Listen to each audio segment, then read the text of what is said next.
Supreme Uchiha the God, and today we're talking about Jujutsu Kaisen and we'll talk about One Piece. And we're going to be talking about pacing.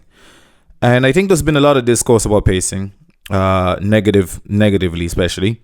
There's a lot of discourse about JJK being way too fast-paced and One Piece being way too slow. And then a lot of people talk about what is good pacing, right? Good pacing can be slow pacing, and it can be fast pacing, and it could be, medium pacing, like steady pacing, right? Steady pacing, I think the best type of pacing is sometimes it's fast paced, sometimes it's slow paced, sometimes it's medium paced. Realistically, a great story has all of those aspects, right? JJK gets stuck with the fast pace as its main thing. I think Naruto, the manga, is very, very fast paced as well. And a lot of people kind of compare it to that. And then I think, One Piece is the exact opposite. I'll kind of talk about the flaws, the positives and of both, right? People seem to argue, especially One Piece fans are like very insecure. They can't take any criticism about the show or manga whatsoever. To be fair, a lot of fandoms in general can't take any criticism about the shows or manga, right? Naruto is my favorite manga of all time. War Arc, disappointing. Most of War Arc is amazing, right? It's just Kaguya, terrible, and Madara's ending was unsatisfactory.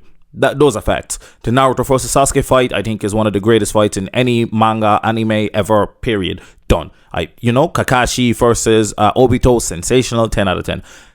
It has great moments. The War Arc itself is not a failure. It just has moments that dip it from, I think, what could have been a 9 or 10 out of 10 to like an 8. But the highs are so high that they kind of balance out with the really, really lows, right? And a lot of people just can't seem to take that as a perspective. It just has to be either good or bad. And it can have goods and it can have bads. And that's what I'm going to talk about here when it comes to the pacing of One Piece and JJK. Now, with JJK, it has the fast pacing, right? Super fast pacing. If you actually read all the way up to the Culling game, up to the Culling game, it's very fast paced, but you do get a lot of moments of levity, right? Like the baseball game and stuff like that. You get moments that kind of helps flesh out these characters. The Culling game, I think from the Shibuya incident all the way to the Culling game, it's very fast paced. But I think this is a deliberate change, right? Now, whether you like it or don't like it, I don't think necessarily equals it's bad. It's just those preferences of reading styles, right? That's why those people that like reading action, those people that like reading seinen, those people that like reading mystery, those people that like reading sci-fi, right? Stylistic preference does not equal that it's bad. Let's just get that out of the way. I read most genres, right? There's certain genres I don't read, like horror. I don't read horror genres because I'm just not interested in it, right? So that does not mean that if I read a horror manga and I'm like, oh, it's too slow paced or it's too fast paced, that it's a criticism. If that genre, a part of that genre is that, right? Now, and I'll get into kind of final details in regards to what I mean to that. So let's talk about the JJK fast pacing thing, right? If you read all the way up to Shibuya, it is a bit fast paced.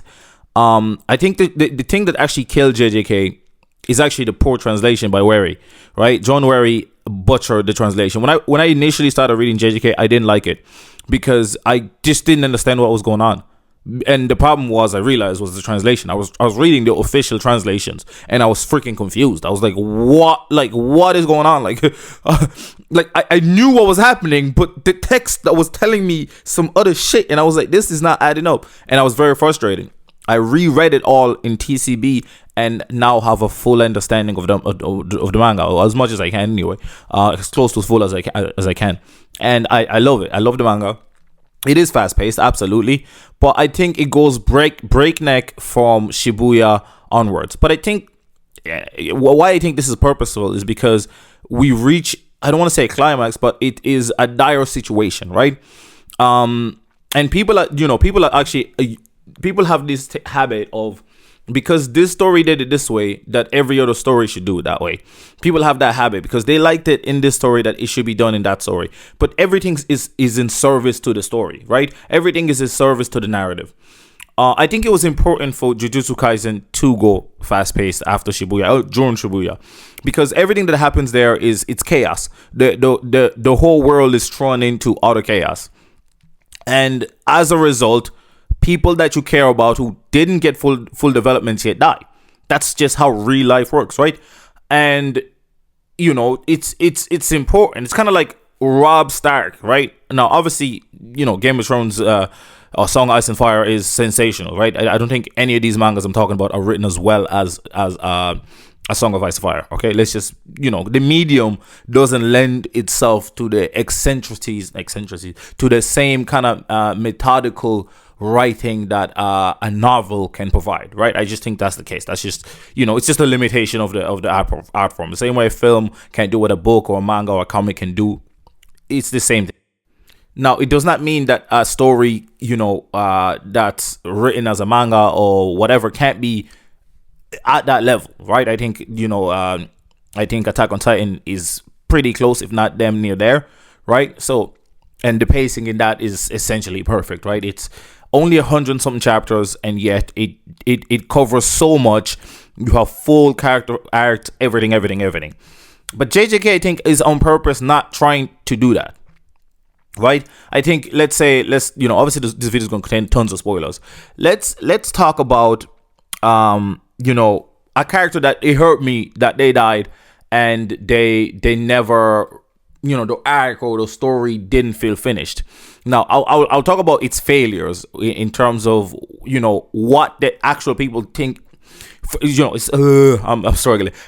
What people think is its failure versus what's actually its failure. The problem here wasn't necessarily a pacing issue.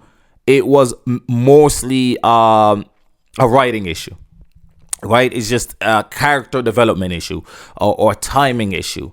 Nobara, right? Nobara dies, and you get this flashback and backstory, and she dies, but it doesn't feel like she dies. When Gojo dies, you really feel the weight of it, right? You feel the weight of it. When Mahito dies, you feel the weight of it. When what's his name? Nanami dies, you feel the weight of it, right? All of these characters die, you feel the weight of it. With Nobara, it just didn't. And I think it was on purpose. I think it was supposed to be just like a wow, like she's dead, just like that. But I think the setup could have been done better. Right? I don't necessarily think it was anything to do with pacing. I think the timing of it and how it happened, I think more so how it happened could have been done better. I think Nobara should have had a moment of near victory against some other opponent and then get side. You could set it up better, right? That's a different argument than I think pacing. All right, I think her dying in that chapter is no problem.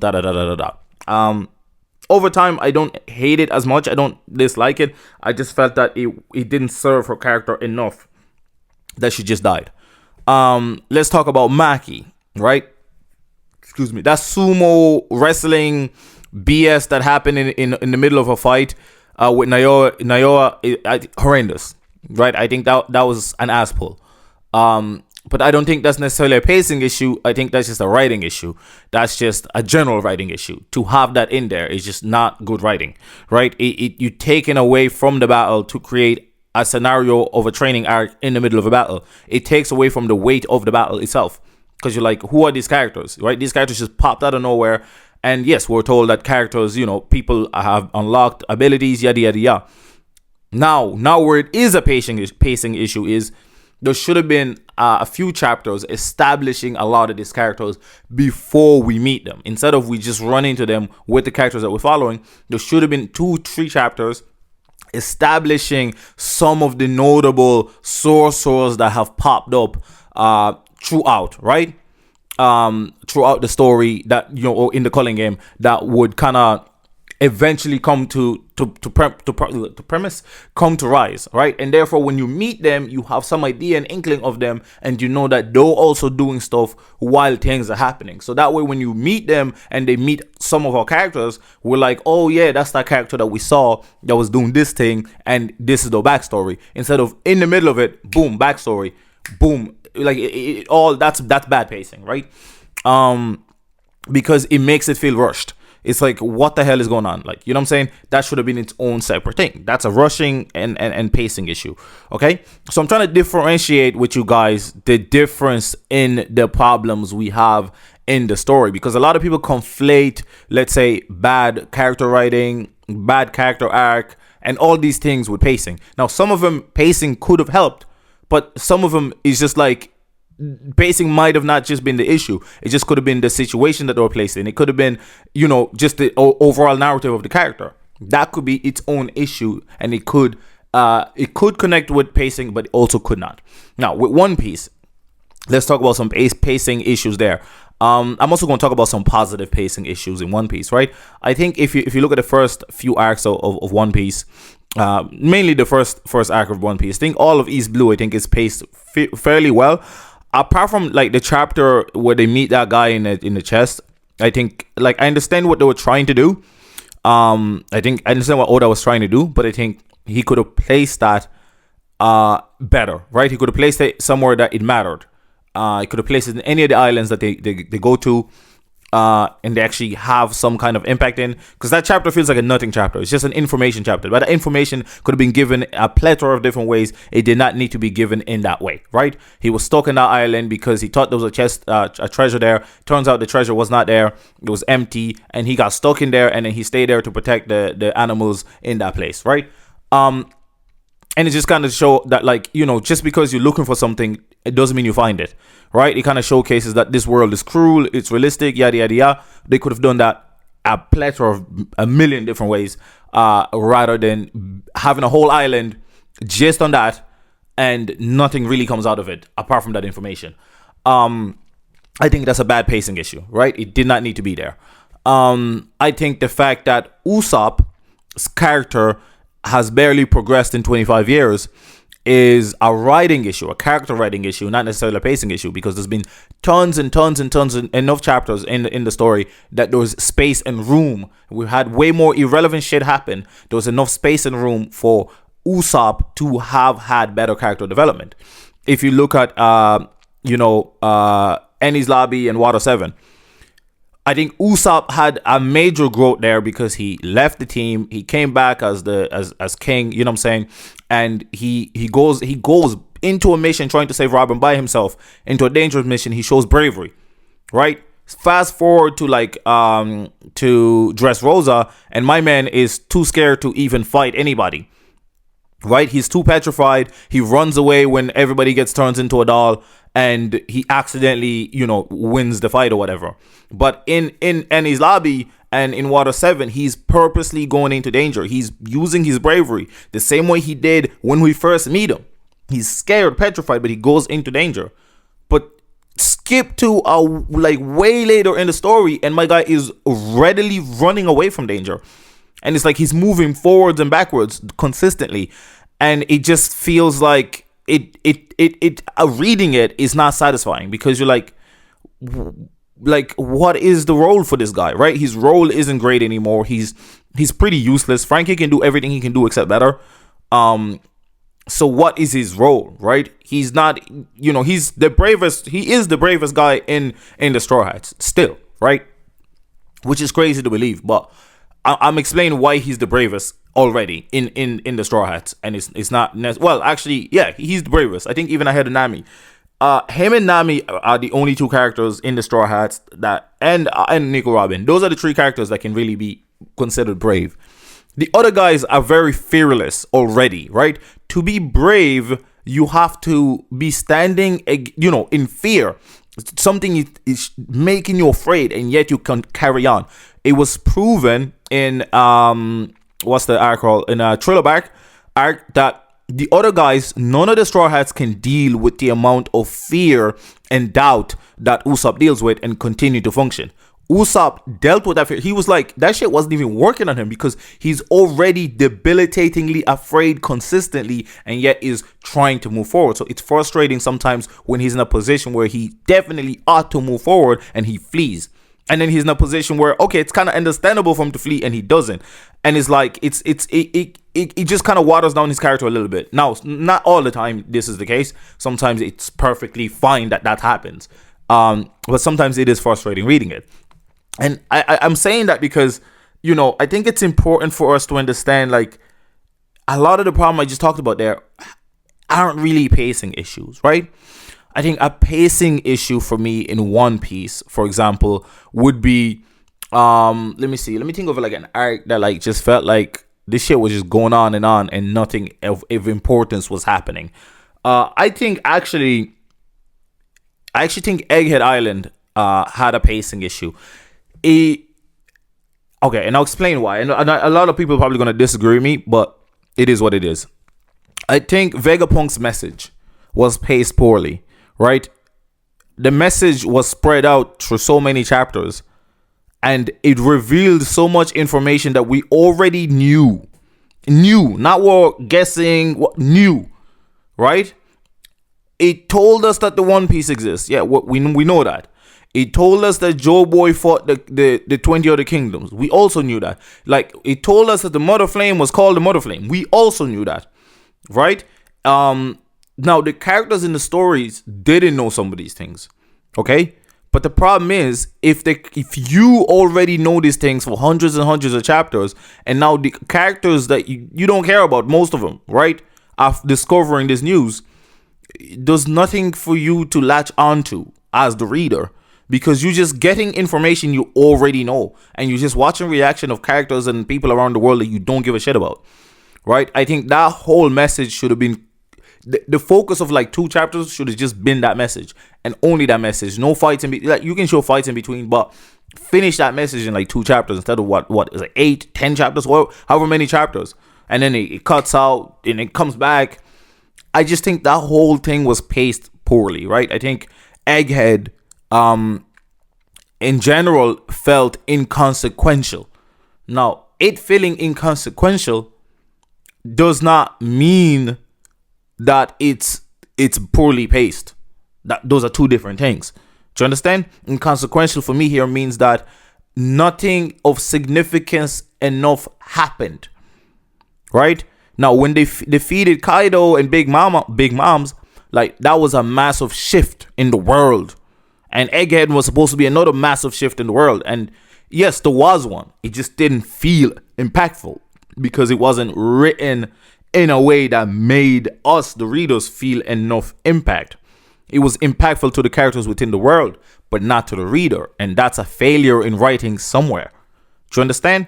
Now, the pacing issue I talked about with Vegapunk's message, right?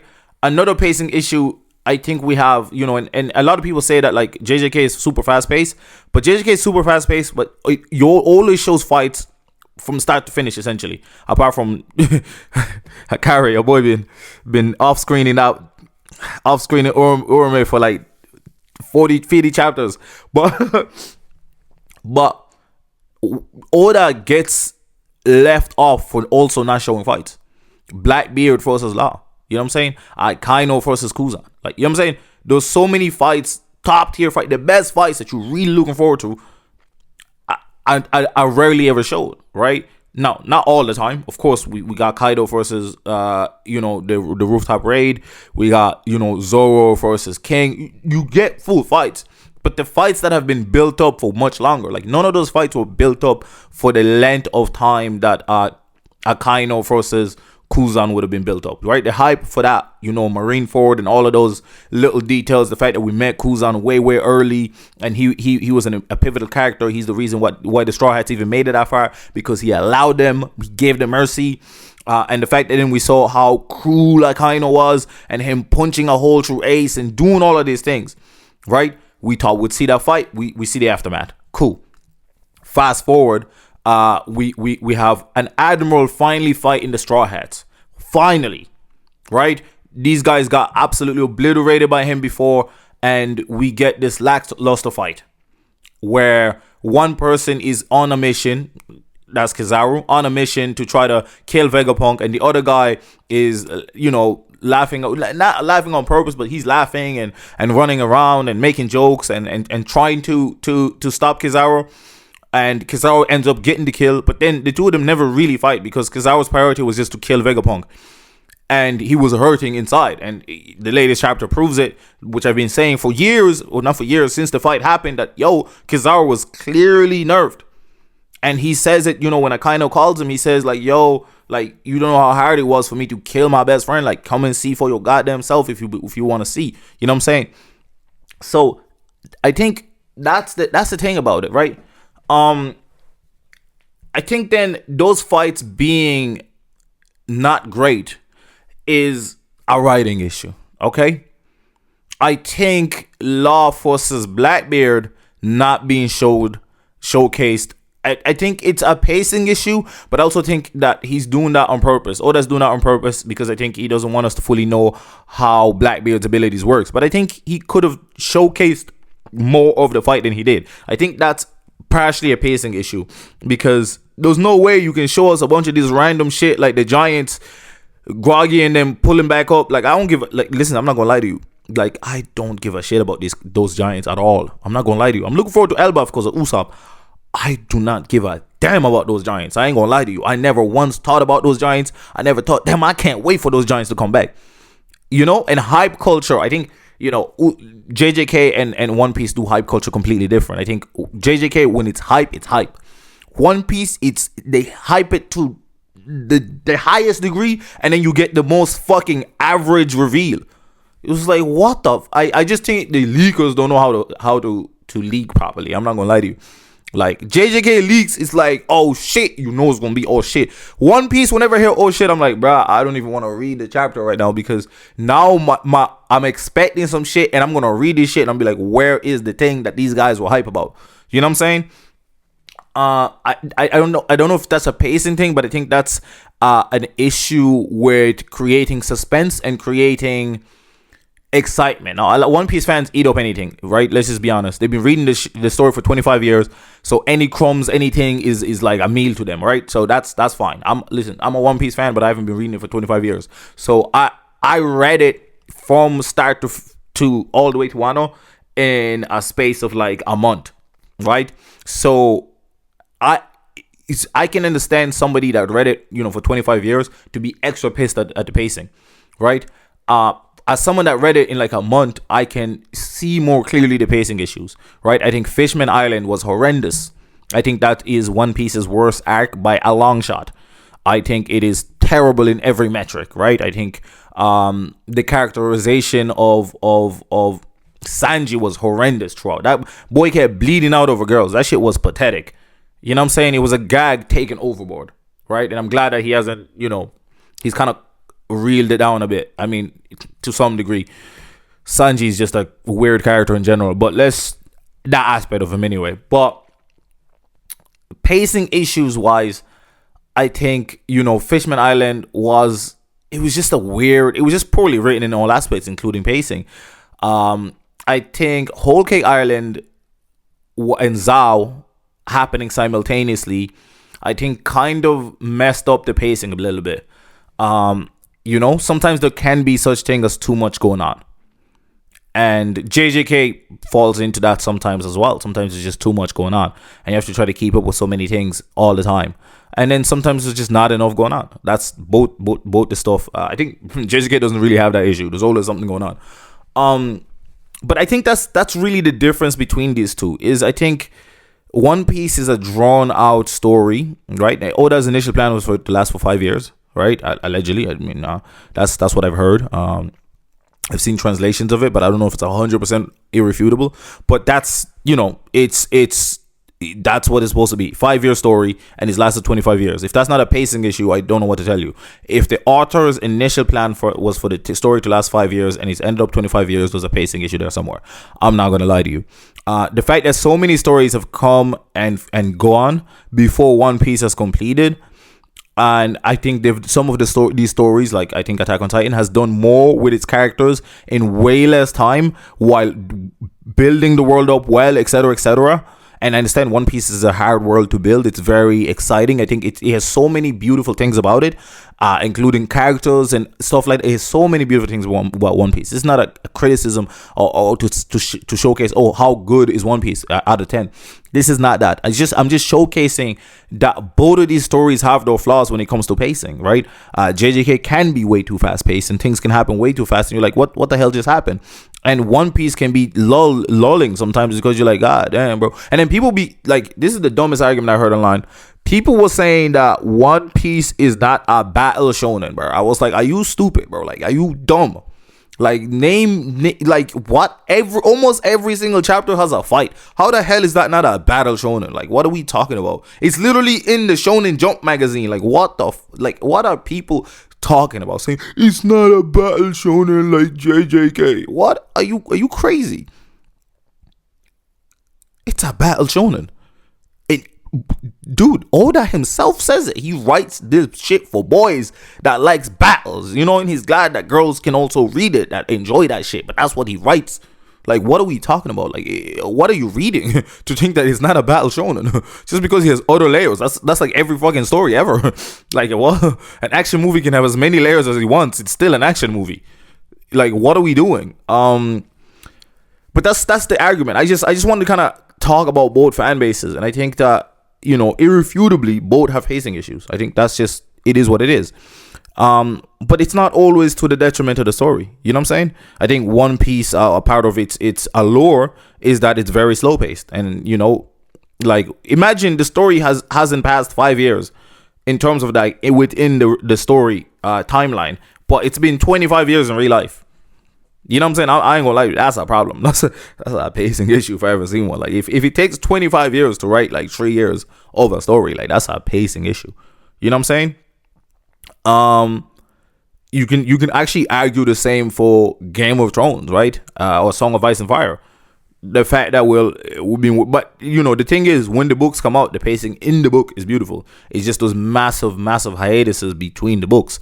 So that's why A Song of Ice and Fire kind of gets away with it, because those are hiatus. It's not like those are a chapter being dropped every week and nothing is happening type shit. You know what I mean? But that's just my thoughts. This was a long ass video. You know, listen, some people are gonna agree with me, some people are not. But just try to look at it critically. Try to look at it objectively, right? Listen, my favorite manga is not even Naruto because I've never read the manga. Oh well, I have read it, but I haven't like read it fully. I watched the anime mainly, right? But you know, I can criticize or whatever. I think the best manga is Attack on Titan. I think another maybe first or second close to it, could be the same level, I think, is Akira, right? I think those are the best mangas. I've read Hunter x Hunter. It's great. I love Hunter x Hunter. I don't think it's as good as Naruto or One Piece. I just don't think so. I see why it's looted so highly. Tutored so highly. I don't know if it's better than JJK either, personally, right? I think there's a lot of flaws in it as well, right? All of these stories have flaws. Even A Song of Ice and Fire, like Tolkien's novels, whatever you want, everything has flaws. That's completely okay. That's not the end all be all. Pacing isn't the end all be all, even if it's a problem. So, you know, it is what it is. Anyway, it's been your boy Supreme Chair the God. Make sure you leave a like, comment, and subscribe. I'm out.